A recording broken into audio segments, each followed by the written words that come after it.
Hello guys, selamat datang ke channel Izami Gadget.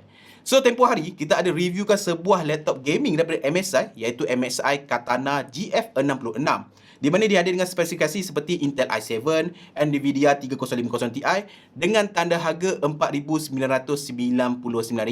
nearly 5,000. So, dalam video kali ni, aku nak bawa korang another penawaran daripada MSI iaitu MSI Bravo 15. Dan spek yang kita ada pada hari ini adalah ia menggunakan AMD Ryzen 7 5800H dengan GPU AMD Radeon RX 5500M, di mana ia dijual dengan tanda harga RM4,399 saja, which is RM600 cheaper daripada GF66. So, dengan penyimatan tersebut, adakah ia mampu outperform model tersebut ataupun adakah dia memberikan value yang lebih kurang sama dengan peranti yang mungkin lebih mahal daripada kelas harganya? Jadi, tanpa lama masa lagi, let's check it out.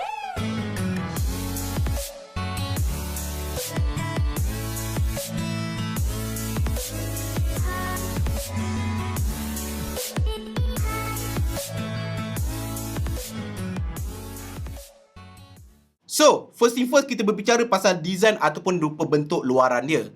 Jadi macam korang nampak, top shell dia ni ada design logo Thunderbird dengan lekukan kontur yang menambahkan design gaming.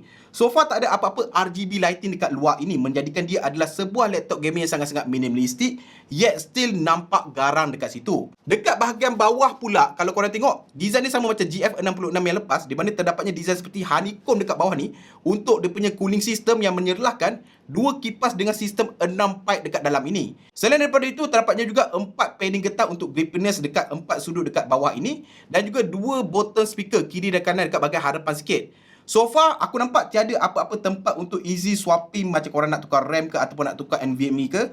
Meaning that kalau anda kata korang nak buat demikian, korang kena buka the whole panel dekat bawah ini.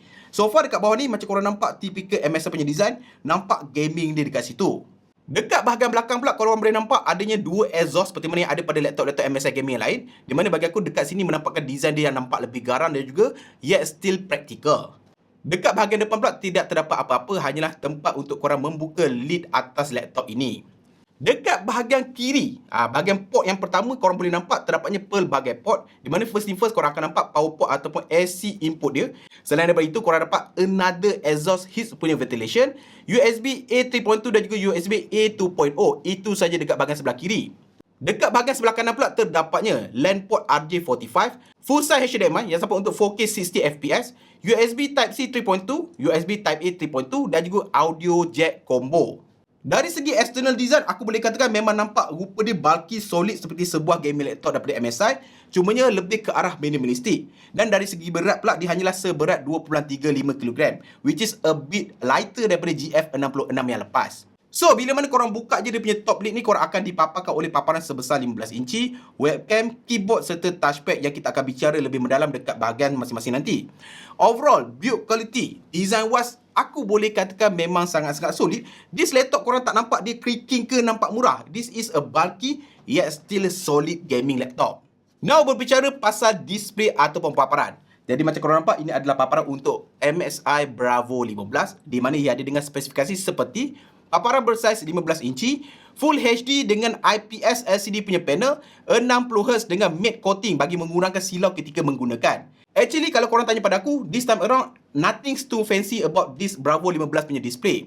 Quality wise, bagi aku cukup cantik, cukup terang, cukup jelas. Cuma bagi kaki high refresh rate, 60Hz bagi unit aku ni maybe sedikit turns down lah. Tetapi dia ada option untuk model 144Hz, cumanya korang kena tambah duit sedikit lagi lah. Tetapi overall, dia punya display wise, aku boleh katakan cukup memadai untuk kegunaan marahan sebuah gaming laptop. Now berbicara pasal keyboard dan juga trackpad. Okay, first kita go pasal keyboard lah. Di mana macam korang nampak, ia hadir dengan full size red backlit punya keyboard dengan independent numpad di sisi belah kanan.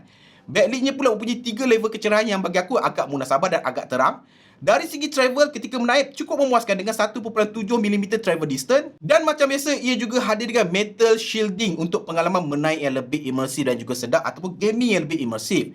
Cuma satu komplain aku adalah dia punya button placement untuk FN punya function tau. Di sebelah kanan, di sebelah arrow button tau.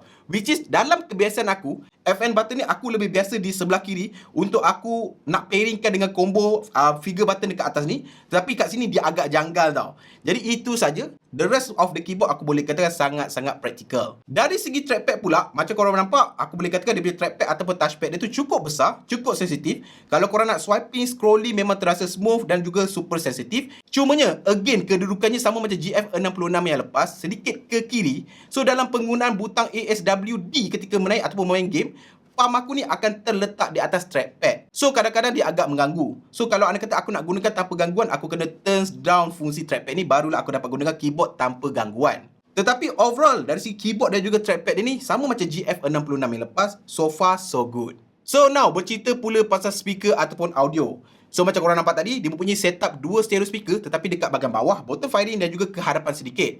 So far dari segi bunyi dia, aku boleh katakan well tuned, sedap. Jadi juga setting Nahimi ataupun high res. Cumanya pada penghematan aku, mungkin bunyi dia adalah sedikit perlahan ataupun slow. Untuk itu, jom kita dengar sampel testing audio ni.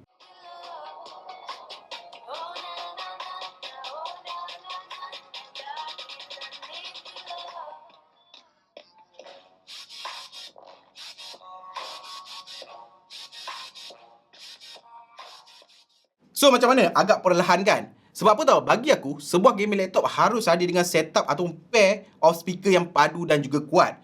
Means that kalau korang nak melayani gaming ataupun media dekat laptop Bravo 15 ni, korang perlu relying much on the headphone jack. Cucuk headphone, barulah korang boleh dengar dengan sangat-sangat sedap. Kalau nak harapkan speaker saja, mungkin tak cukup memuaskan. Overall, itu aku punya pendapat tentang dia punya audio ataupun speaker untuk Bravo 15 ni. Now, berbicara pasal Wi-Fi ataupun connectivity, ini adalah benda paling crucial, especially bagi siapa yang nak layan online punya streaming ataupun online punya gaming. So, jangan risau, Bravo 15 ni hadir dengan Wi-Fi 6 dan juga RJ45. Meaning that pada percubaan testing aku boleh katakan result dia memang sangat-sangat memberangsangkan. Di mana kalau comparing dengan MacBook Pro M1 Pro aku 14 inci yang berharga 11,000 tu, performance Wi-Fi Bravo ni lebih stabil dan juga lebih cemerlang dalam most of the situation. Dan kalau korang nak better, stable punya connectivity untuk gaming, korang ada option untuk LAN RJ45 terbina. Memang sempoi habis lah. So, dengan menggunakan RJ45 untuk game ini, korang tak perlu risau much on the connectivity after this. Now, berbicara pasal prestasi ataupun performance. So, comparing dengan Katana GF66 yang menggunakan Intel dan juga Nvidia, how does this AMD Ryzen 7 dan juga 5500M punya GPU perform? Jangan risau, dalam kegunaan productivity seperti day-to-day activity buat kerja memang tak ada masalah, tak rasa panas, tak rasa hiccup dekat mana-mana. Malah untuk gaming pun aku boleh katakan agak surprising. Untuk itu, jom kita tengok dia punya benchmarking dahulu.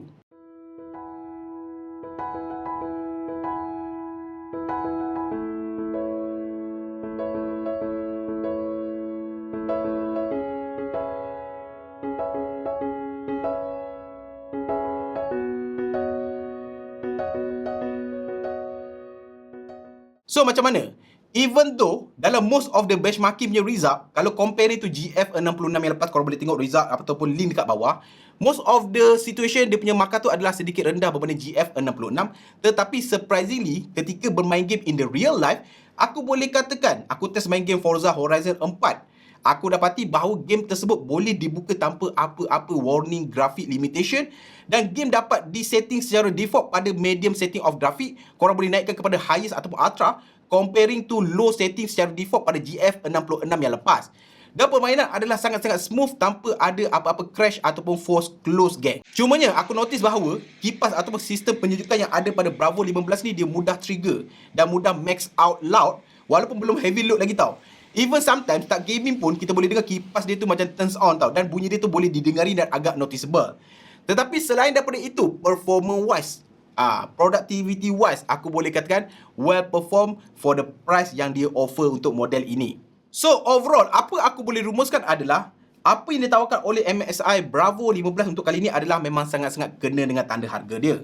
Di mana dengan RM4,399, korang boleh dapatkan a decent gaming laptop dengan kualiti top notch daripada MSI. Dan yang paling penting adalah korang boleh gaming dengan smooth, menyaingi gaming laptop lain seperti Intel ataupun Nvidia yang mungkin lebih mahal dalam kelas harganya.